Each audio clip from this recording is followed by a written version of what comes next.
So dementia has become one of the main health problems that we face.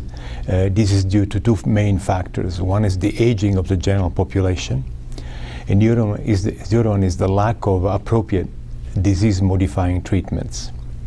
So whereas, cardiovascular diseases like stroke and heart attacks and cancer are going down, we found that there is Alzheimer's disease and dementia, are not, the mortality stay the same. And it's going up actually because of the aging of the general population. So there is an interesting twist to the story, is that in the past 20 years or so, there has been a decrease in new cases of Alzheimer's disease, of dementia caused by Alzheimer's disease.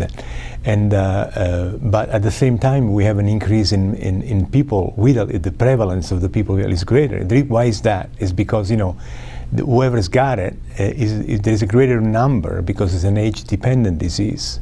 So this reduction in incidence that we're seeing by some studies is not is counteracted by the increased prevalence from the population aging. So that's kind of because some people that always comes up, all right, why are you telling us that the incidence of dementia is decreasing?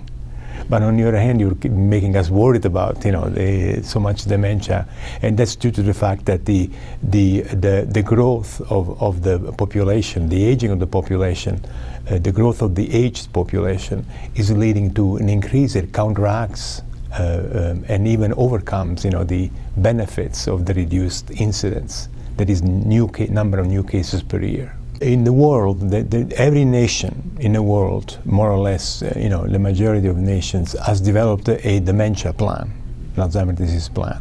And the United States also developed. They were latecomers to the scene.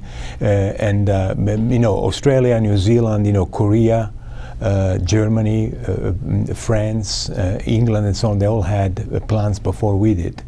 But we have now a plan that involves both, addresses the problem in its most widespread level, which is not only on the diagnosis and the mechanism. Why do we get the dementia?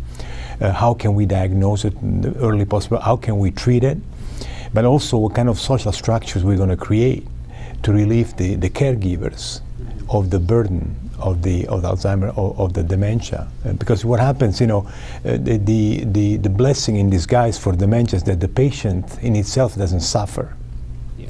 But the burden of suffering is brought by the caregivers, which is most often are the wives and daughters. Because the wives outlive their husbands most often. And then they end up being there, and that's the effect that this has on them is tremendous, and the economical impact that it does on that is tremendous, and that's why that there is a calculation, kind of back of the envelope calculation, that says that if the dementia was an industry, was a company, all right, would be his gross domestic product, would be similar. The product, business product, would be similar to the gross domestic product of Canada. To give an idea of how much this costs to the general population.